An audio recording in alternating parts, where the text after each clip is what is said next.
这是坦克吗？不对，他没履带。别叫我军事博主了，叫我军盲。我以为我对中国军工很了解，结果只看了10分钟预演，就像重上了一堂军课。8月16日，93阅兵预演刚结束，无数自诩专业的军迷集体哑火。一句话，认知被刷新，逻辑被打碎，标准被改写。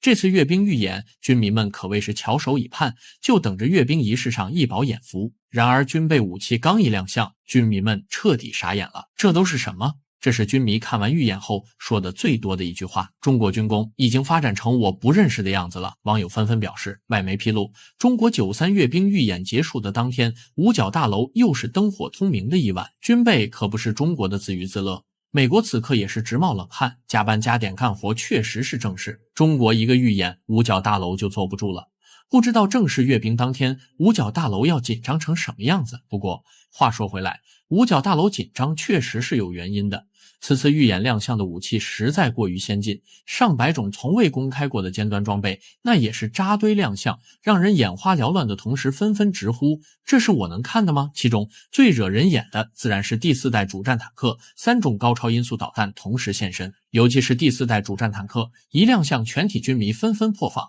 你说坦克，我理解也认识，第4代是什么鬼？而且还用不到10年的时间就实现列装，这不妥妥开玩笑吗？还真不是玩笑，中国还真就研究出了新型的第4代主战坦克。要知道，上一代的主战坦克还是冷战时期研发的，亮相的第4代主战坦克可以说是完全颠覆了传统的设计。车体手下装甲采用的是新型的复合材料，同时在车顶搭配了360度旋转的相控阵雷达，车身更是让军迷直呼不可能。原来整个车身都搭配了 ADS 主动防御系统，能将每秒1700米速度袭来的反坦克导弹迅速拦截。该坦克主要强调的是机动突击，能实现与新亮相的火力支援车形成全方位的地面突击体系，这一点与俄罗斯 T14 阿玛塔的作战方式完全不同。第4代主战坦克以电机驱动的35毫米链式炮为主，射速甚至能达到每分钟300发，这时军迷们才恍然大悟，老陆不愧是地表最强，这些年逢年过节老拉出破烂出来哭穷，让军迷们都信以为真，还觉得老陆可怜。谁知老陆手里可都是最先进的武器装备了。有网友直呼，这些年被老陆骗了。除了这让人惊喜的第4代主战坦克，细心的军迷还发现了重点，陆军的花样竟然是预演中最多的。有军迷通过照片分析亮相的武器，应该还有无人炮塔、反无人机、激光武器，甚至还有小型激光反无人机车辆，以及1130近防炮上路车辆。总之，陆军是让人眼前一亮又一亮，军迷虽然变成了军盲，却直呼过瘾。除陆军外，最惹人注意的要数海军方队了。高超音速导弹一亮相，就引来国内外媒体的高度关注。3种不同构型的导弹覆盖了全部的技术路线，包括了吸气式巡航导弹、滑翔体导弹和双锥体导弹。而预演照片中的巨型黑棍，从外形来看像是无人机潜航器。至于动力系统，连军迷们一时间也分析不出是电动式还是泵推式，也有军迷猜测是专用潜射反制武器，实现攻防和探测的一体化。空军装备也不甘示弱，2款第6代战机率领无人机编队，飞翼的布局轮廓和机身融合式设计相当亮眼。国产大平台的多用途能力让军迷们直呼认不全，新传感器、复合翼布局让人眼花缭乱。面对如此科幻的场景，有人直呼这不会是 AI 吧？如果说2019年的阅兵还强调传统大装备、平台导弹地盘，那么这次93阅兵直接不装了，智能控制、无人参与、人机协作，将科幻模式贯彻到底。各种现代化新型武器的亮相让外媒都傻眼了，这还是在地球吗？中国到底在月球上发现了什么？五角大楼也是经过一番冥思苦想，终于在8月18日的白宫简报会上想出了一套挽尊的话术。白宫发言人表示，中国装备性能数据有水分，暗示部分武器尚未服役。然而，让美国打脸的是，3天前，中国刚刚对外宣布参阅的装备都已经装备作战部队。美国的这一话术可就显得低端至极，甚至连功课都没提前做一做。不过，也不怪美国，毕竟这次预演确实霸气十足，锋芒毕露。中国连续性的技术突破，装备体系化的创新升级，这不是对以往武器的小修小补，展现的是前沿工业一体化升级。这意味着武器的技术门槛更高，自主研发能力更强，武器装备操控更复杂，装备用途也越来越多样。中国新式装备的不断迭代，也是在不断证明中国的肌肉越来越强健。中国军工的低调一向为世人所熟知，研发一代，装备一代，预言一代。那你猜猜，如今亮相的这些在全球范围内已经属于最尖端、最科幻的现代化武器装备，算不算中国军工库里最先进的呢？这一点恐怕中国的老对手美国心里有数着呢。军迷们纷纷自嘲军盲，也让很多不明就里的人吐槽这届军迷不专业，但实际上却是这届军迷赶上了最先进的装备。传统的阅兵我们再熟悉不过了，火箭军方阵、陆军步战车队列、空军歼击轰炸机梯队、战略支援部编队。但这次93阅兵显然为的就是打破这一传统，在新的架构中，人越来越少，东西越来越看不懂，系统却越来越智能。这意味着什么？意味着战争的主角从人和枪变成了数据、算力和载体的组合。换句话来说，听声音、看轮廓、猜型号不管用了，经验判用途不好使了，甚至所谓的眼见为实都不可靠了。军迷变军盲可不是什么尴尬的事，反而是中国军工飞速发展的见证与参与。军迷们用黑科技定义新装备，装备从来不看个头大小，也不看涂装花样，其核心是技术与创新场景。未来谁敢轻易惹东大？93阅兵预演后，军迷们发出最多的感慨：技术就是底气，拳头就是底气。进步不是数量的堆砌，而是全体系的质变。中国军事代际的更替已经进入了断层区，这种断层是战略级的换代，更是人类战争形态的重新洗牌。看过93阅兵的预演，回头再看6月份美国的阅兵，仿佛是一个笑话。单从阅兵表现来看，美国与中国确实已经不在一个 level 了，套路老，装备旧，没创新，几乎成为人们吐槽美国阅兵最多的词。就连圈内人士也忍不住批评称，美国军工转型慢，研发节奏跟不上。最近这些年，美国军工确实相当拉胯，像样的武器装备生产数量有限，加上美国又不断掺和俄乌冲突，巴以冲突中加急生产出大多数的武器装备都支援给了乌克兰和以色列，光战争就够美国忙活的了，哪有时间去创新去升级？与美国相比，中国军工体系显然已经刷新了世界的认知，外行看热闹，内行看门道。93阅兵预演向外界释放的最核心信号，可不是哪一个武器哪一个型号更强，中国看得更远。中国军事体系已经全面进入了下一个层级，即体系智能化、操作无人化、响应快速化阶段。未来的战场，中国将不再靠人海，小米加步枪已经一去不返，未来要靠的是 AI 分布式协同，系统也不再靠命令链，而是依靠数据链自适应。更重要的是，战场作战再也不是打武器本身，而是指挥能力、反应时间、通信链路。中国预演告诉你，我们已经到了下一代的战争门槛上，而你还在讨论导弹射程。更恐怖的是，中国将所有的武器装备亮在你的面前，你却依旧搞不清楚它的用途，更不知道下一步中国会在哪里爆大招，这才是让对手最恐惧的地方。如果说以往中国武器展示为了秀给世界看，我们也有，那么到了今天，中国的武器展示是为了告诉世界，我们有，你没有，更没见过。而这就是底气，这就是掰手腕的实力，也是最高级别的威慑。不用一兵一卒，不用一刀一枪，就让敌人开始怀疑人生了。这场预演，军迷看似自嘲，实则掩藏不住的是内心的激动与骄傲，更是乐在其中。因为所有人都知道，这就不是一场普通的阅兵，而是一场认知的碾压。当你还在问那东西是什么、干嘛的，中国军工已经迈向下一个步伐，如何继续创新升级，拿下下一场仗。2025年初，中国宣布将于9月3日举行阅兵仪式，一时间不仅仅是国内炸开锅，国外更是一片哗然。几乎所有人都知道，这场阅兵可不是单纯的亮肌肉，也不是单纯的军力展示，而是中国军工从重器造梦走向实力强国的最好印证。中国军工用30年完成了从小米加步枪到导弹洗地的逆天改命，它的意义不输任何一场战役。将时间拉回到10年前，2015年是中国抗战胜利70周年，当年展示的 84% 装备均为首次亮相。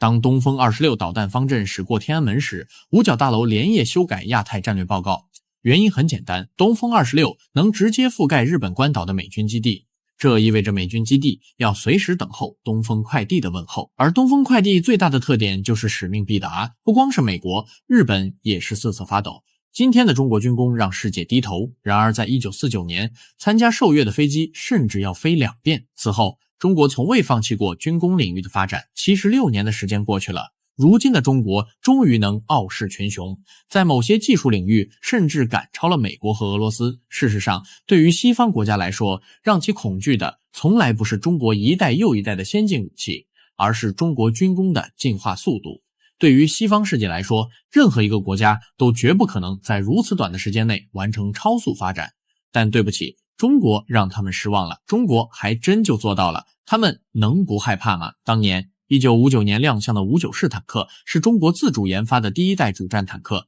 第一代喷气式战机、歼5等新式武器，虽然对中国来说是不小的突破，但在美国、苏联看来依然不足为惧。只是他们做梦也没想到，几十年过去了，中国军工就这样在世界各国的眼皮底下实现了跨越式发展。当初，中国第一代主战坦克59式坦克拥有5对大直径负重轮、半圆形炮塔、100毫米火炮。虽然在现在看来，59式坦克已经不再新鲜，但在50年代却代表着世界先进水平。59式坦克的诞生也彻底终结了中国无法制造坦克的历史。歼5歼击机采用机头进气、后掠式中单翼布局，低空机动性能好，可用于昼间截击。曾在1958年陆续击落9架敌机，直接打击了国外敌对势力的嚣张气焰，再不敢轻易靠近中国半步。可以说，1959年阅兵仪式充分展现了中国军工10年磨一剑，完成了第一轮的华丽蜕变，宣告中国国防建设进入黄金发展时代。随着中国改革开放进程的加快，到1984年，阅兵就开始强调科技在军事上的突出作用，直到1999年，除了传统新式武器亮相环节，还有特种部队的首次亮相，更加突出展现了中国军力现代化的飞速发展。2015年，作为抗战胜利70周年，各类新式现代化武器纷纷亮相，其中东风 21D 是全球首次公开看到的航母杀手时装亮相，作为专杀航母的快递小哥，因其4000公里的射程以及末端的变轨技术，硬生生让美国航母陷入无用论的舆论中。然而在90年代的台海危机中，美国一度穿越台湾海峡贴脸中国海军，那时还没人敢说美国航母无用论。10年过去，美国妄图以南海仲裁案遏制中国时，中国派出辽宁号航母单刀赴会，卡尔文森号却躲在菲律宾以东，硬是不敢越线。南海对峙竟悄无声息地熄火了，这背后是中国强大的军工实力，是中国绝不妥协的决心。事实上，中国军工崛起的每一步都是饱含着屈辱与泪水。上世纪90年代，银河号事件发生后，美国关闭卫星导航，银河号直接在海上漂了20多天。而中国当时连抗议的卫星电话都要靠借，中国购买的瓦良格号在途经土耳其被扣押，历时4年才终于在希腊的担保下顺利回国，于2002年抵达大连港。经过20多年的发展，如今中国已经拥有3艘航母。更令人没想到的是，那个处处想卡中国脖子的美国，如今中国仅用稀土就死死卡住了美国 F-35战机的材料供给，只要中国不松口，不放开稀土出口管制，美国 F-35战机生产线就随时有可能被迫停产。这就是今天中国的实力。2025年是中国抗战胜利80周年的节点，更重要的是它的时机非同寻常。今年的93阅兵卡在了3个重要节点上：一是俄乌冲突的深度正全面影响着全球军备格局；二是中美博弈进入尖锐期；三是中国的军工已经完成了代差反超。2025年的阅兵不仅仅是有啥新武器那么简单，创新性或将成为新亮点。此次阅兵将由徒步方队、装备方队以及空中梯队组成，其中徒步方队以3结合武装力量组成，装备方队重点展示的是装备体系最新成果，重点突出联合2字。更值得期待的是空中梯队在此次阅兵仪式上的展示。可以肯定的是，2025年93阅兵中的空中梯队不同以往常，重点突出的是空天一体化战略装备，主要体现我军体系化、全方位的空军作战能力和作战水平。像空警600预警机、歼10、歼16、歼16D 以及歼35A 等作战机在此次阅兵仪式上都有可能继续亮相。除这些支持性装备和作战飞机外，最令人期待的莫过于新型高超音速导弹的亮相。目前，中国和俄罗斯的高超音速导弹早已将美国甩在身后，而这也是美国海军早就承认的了。如果中国在93阅兵仪式上再次亮相新型高超音速导弹，对美军来说无疑是沉重的打击。外界预测，在此次阅兵上，中方将展示最新研制的高超音速低空巡航导弹，飞行速度可达6马赫以上。优势在于远程预警雷达根本无法准确探测实际距离，说白了就是无法拦截。一旦我国公开，将成为世界上唯一掌握2种高超音速导弹的国家，五角大楼恐怕又要睡不好觉了。不过这还没完，阅兵仪式上，中方还将出现无人机集群、新型潜艇模型等颠覆性的力量，其中无人机以及无人机系统将成为最大的焦点。这些年来，中国在无人机装备领域所取得的突破，全世界有目共睹。这次像无侦系列、彩虹系列等无人机、寂静猎手等反无人机系统都会悉数亮相，看点十足。彩虹8作为远程无人机攻击系统，作战半径可达10000公里，能独立完成侦察、干扰、打击3位一体作战。同时，由于其战术指令链支持跨平台协同，因此也被称为空中多面手。你以为军工就冷冰冰？实际上，这次阅兵处处也体现着科技浪潮，从航母甲板到芯片封装的新一代的高超材料，适配极地无人机探测与载人深海的极端环境续航动力系统，以及北斗加天通融合系统等等，都充分展现着中国军工早已和世界拉开了差距。更重要的是，如果说过去的国之重器带着遥不可及的崇拜，但现如今重器更多的是存在感和底气、科技感，还有安全感。更不用说，在未来的城市战中，不再是巷战，而是精准渗透加智能压制的结合体。猎鹰突击城市作战系统就是 AI 加特种极限融合。更可怕的是，它已经不是什么秘密，而是在早前的中亚联合反恐演习中就出现过。这意味着它已经不是最先进的作战系统。你以为阅兵只是仪式，那就想得有点太简单了。事实上，每次的阅兵都是一场超高水准的军事大戏，而2025年的阅兵更是历史传承与未来科技的融合。致敬历史，勿忘历史，仍是93阅兵的核心。同时，科技的赋能也将让全世界感受到一个科技强国崛起的震撼。36省的简称省会：黑龙江省，简称黑；省会哈尔滨；吉林省，简称吉；省会长春；辽宁省，简称辽；省会沈阳；河北省，简称冀；省会石家庄；甘肃省，简称甘；省会兰州；青海省，简称青；省会西宁；陕西省，简称陕；省会西安；河南省，简称豫；省会郑州；山东省，简称鲁；省会济南；山西省，简称晋；省会太原；安徽省，简称皖；省会合肥；湖北省，简称鄂；省会武汉；湖南省，简称湘；省会长沙；江苏省，简称苏；省会南京；四川省，简称川；省会成都；贵州省，简称黔；省会贵阳；云南省，简称滇；省会昆明；浙江省，简称浙；省会杭州；江西省，简称赣；省会南昌；广东省，简称粤；省会广州；福建省，简称闽；省会福州；台湾省，简称台；省会台北；海南省，简称琼；省会海口；新疆，简称新；省会乌鲁木齐；内蒙古，简称蒙；省会呼和浩特；宁夏，简称宁；省会银川；广西省，简称贵；省会南宁；西藏，简称藏；省会拉萨；北京市，简称京；省会北京；上海市，简称沪；省会上海；天津市，简称津；省会天津；重庆市，简称渝；省会重庆；